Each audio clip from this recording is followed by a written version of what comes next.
You're tuned in to the Brand Ambassador Select Podcast. Welcome back to the Brand Ambassador Select Podcast, where we are building connections, showcasing the impressive, and inspiring movers and makers. I'm your host, Lenore, and today's episode is brought to you by Refining Clean, a unique hand sanitizer from Health Thirds Direct.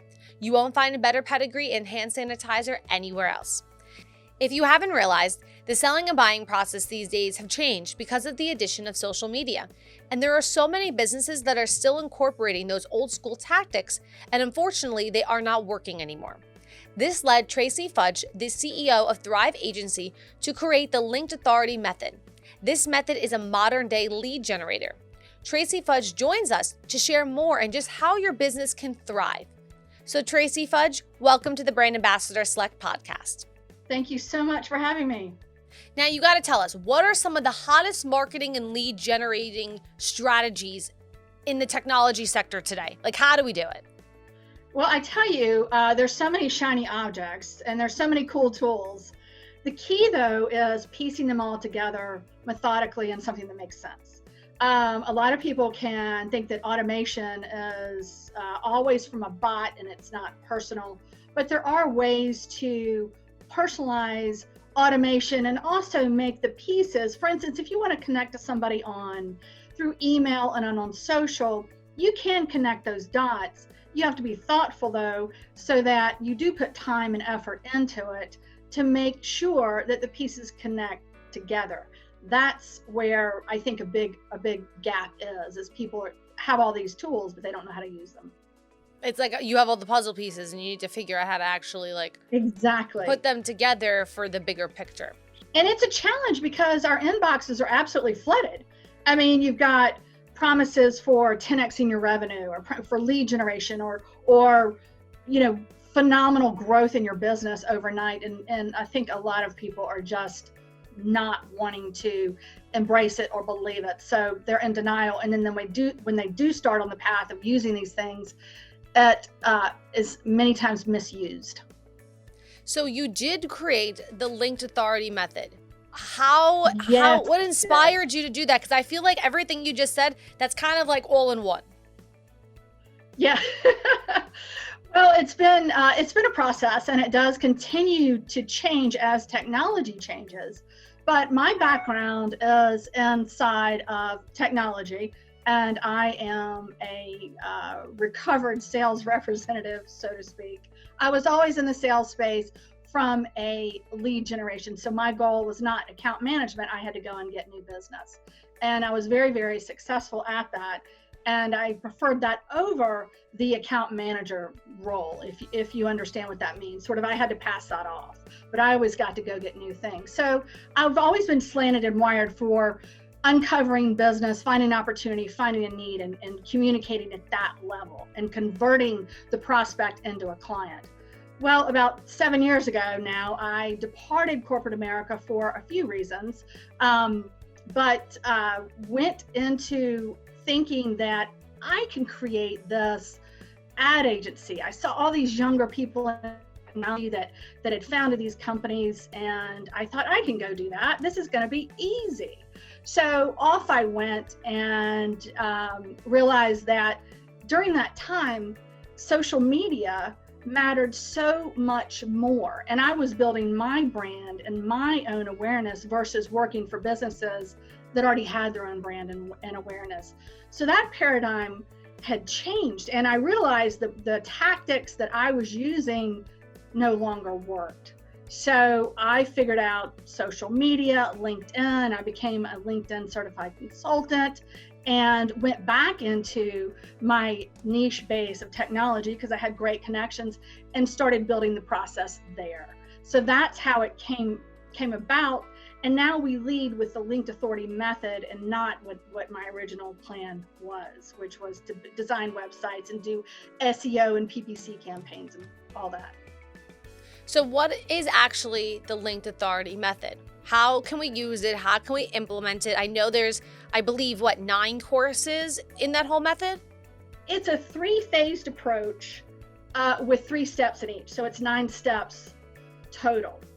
a lot of businesses, they think of, well, how can I go and find my ideal prospects? And they just want to know the finding part, but they haven't figured out what to say, and they haven't figured out the who, and they haven't figured out the why. So sort of at that foundational first phase, that's where we figure out, well, who is your perfect avatar or persona? And many times businesses don't spend enough time trying to figure this out. They don't really make it at a granular level. And after that, it's messaging. What do you want to say? And you have to position it as really understanding the problems that you're solving, and you may think you're solving problems that your audience may not have. And those are changing very, very fast. So you almost have to audit that and find that out on a continual basis. So, and then after that, it's giving people a visualization of your process, of your product or service, instead of just telling them, you're showing them the path. And that's the foundational. So that's the biggest part of the work that we do. After that, it's honestly systematizing and then repurposing and then building out and then growing it and finding a greater and greater audience to convert into clients. So in your opinion, Tracey, over the years, obviously the internet has boomed and social media has boomed. What do you think works best? Getting on the phone and trying to make a sale through a phone call, or an email, or a knock on the door? What do you think is more effective? I tell you, and I just recently, I've said people are answering their phones again, and that's the truth. So it's not one solution. I always say, look, it's not just LinkedIn. It's not just Twitter. It's not just email. It's all of it together. And pick up the phone and leave a message and say something. And I think that works really, really well. And the other really major point that I think that has really shifted is that the leadership is in the seat of sales. So what was once left to the sales team, and they would bring in the executives at the end, golfing, outing, or something like that to close the deal. It's the thought leadership at the executive level that we spend time building, and that's on the front end and drives all the way through. And then the salespeople come in when it's time, when they're ready to be sold, if that makes sense. Oh, no, it does. And also, as I was scrolling through, your website and I was trying to learn things. Now, prospective clients, like your clients that come in, they do get a return on their investment. How does that happen? Because I saw that in a bunch of different graphs that you've had on your site. It's like you can get 4 weeks of this, or 3 months of this growth, or 90 days of this. Do you mind explaining that a little bit more? Sure. So it depends on the objective of our clients. So you can't always start out, well, how many leads am I going to get? And I hate the word and the phrase lead generation, because we've gotten it wrong. It's not about leads. Anybody can go buy a list of leads and say, hey, that's a lead. It is somebody that knows, likes, and trusts you through social media, because that's where people are doing, your prospective clients are doing all their research digitally and on social. So it's how well you educate them, how many times they visited your site. If you built a group, how many members do you have? How many downloads? How long did they watch your video? So it's those metrics that are very telling. And if you were to score those opportunities, then that would tell you who's most likely to move further down the sales funnel. And all of those numbers, I feel like, help tell a story when selling a company or a product or a service down the line, because you can specifically say, well, we've had 100,000 downloads, and we've had out of those 100,000, 50% stay for half the time. And that's a good number when you look back at it that way. It is. And our conversions, depending on what you're looking for, a 30% return in 90 days, depending on what we're doing, or more. I mean, we are building audiences, we're building stickiness, we're building a tribe, we build content for our clients. So all of that is calculated into the return on investment, and it's huge. You have mentioned LinkedIn a couple times. How does that specific platform help expand businesses? So in the B2B space, so my clients are just B2B. Doctors and chiropractors and those types are normally, they do a lot more work on the Facebook side. So it's B2B, and LinkedIn, for a long time, the members on LinkedIn did not want to admit that it's a social media platform. They thought, oh, that's just Facebook. But it is a B2B social media platform used the right way. And LinkedIn, since they've gotten purchased by Microsoft, they have gotten much better in their algorithms and how they present your content and the ability to target your specific audience and give them relevant and educational content. Yeah, it is very helpful. I'll be honest with you, I'm not the number one person on LinkedIn, but I see other like peers of mine that have really strived by that one platform. Like they're not even on Facebook.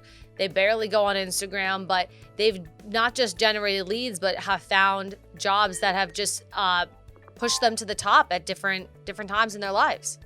Yes. So it is the time that you spend educating your potential audience is really what matters. So the greater education that you can give, honestly, telling somebody how to use Sales Navigator, telling somebody what to do on the back end, telling them what is not shown on YouTube videos or things like that, and pulling back the kimono. People really love that when you actually share tactics that are not easily found. How do you help businesses stand out from others, like from their competitors? Do you help in that process as well?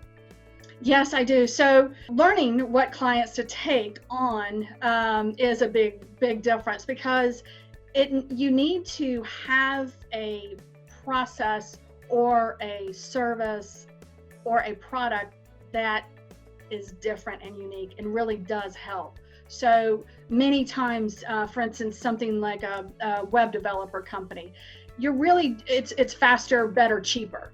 That is harder to make a difference. So we target companies and niches that within technology that really do make a difference. New, up and coming, analytics capabilities, data, presenting the data, doing things, predictive abilities on these things, IoT, those types of things are really what makes a big difference to the audience out there. And then after that, it's building the thought leadership of the CEO, of the founders. And that's the big difference. It's the personality of the leader. So are there certain companies that are best suited for your LinkedAuthority method, like technology per se, maybe business, maybe not? We go after technology because that's my language, that's my lingo. And I think when you market for a technology company and you're talking their talk, it's different than a law firm, for instance. So we just work with technology companies. That's awesome. Do you have any cool product? Okay, if you can tell me, do you have any cool, you have any companies that you're working with like life-changing products or services that you're allowed to talk about? Well, there's one, and we're actually under NDA, so I can't talk about it, but it has to do with predictive analytics and knowing what's going to happen before you do. And it's really cool. Yeah, that's a moneymaker, as I would call it. And then there's another one. Virtual realities are really cool. I mean, the VR capabilities, they're moving that into everything. Yeah, I haven't really experienced much of it. I was in a room, I was wearing the glasses, and I was in some sort of room doing, I don't know what. But then in real life, it knocked the wine over. So I took the VR glasses off. And then I was at Six Flags once, and it was like a virtual, it was a drop. I had a virtual drop here, and you had the glasses on and you were just watching everything around you, and the graphics were amazing. And then I felt myself drop in, obviously real life, but the video too. So those are my only two VR experiences. And telemedicine. So, it's interesting. A lot of businesses are now technology companies. And that's where they've because it's in the back end of it, it's usually a product or a software as a service that's supporting them on a platform. So more and more are rolling into technology, which we're not at one time. You do offer the Lead Authority workshop as well. Can you give us a little bit more details on that, and who would be able to apply to be a part of that workshop? Well, so we've gotten, I started out as a done for you model, and the workshop is a 9-week workshop where it's a done with you. And a lot of people like hands-on, and I teach actually what I do. So anyone can come and do that, because what we do applies to all industries, not just technology, but we teach everything. And I have live calls, group calls, and then I have one-on-one weekly calls. So it's a great way to see what we're doing and learn it in a shorter time frame. So you can reach out to Tracey at thriveagencyinc.com. You can also follow on socials, facebook.com/Tracey M. Fudge, on LinkedIn at Tracey M. Fudge, and on Instagram at Tracey Fudge1. Now, before we let you go, can you give us any advice for businesses or entrepreneurs that are really trying to grow their brand? Educate, educate, educate. Pull back the kimono and teach what you do. That's the best way. I couldn't say it any better. So that's a wrap on another episode of the Brand Ambassador Select podcast. Hit that subscribe button so you never miss one. More at brandambassadorselect.com. I'm your host, Lenore, and we'll see you next time.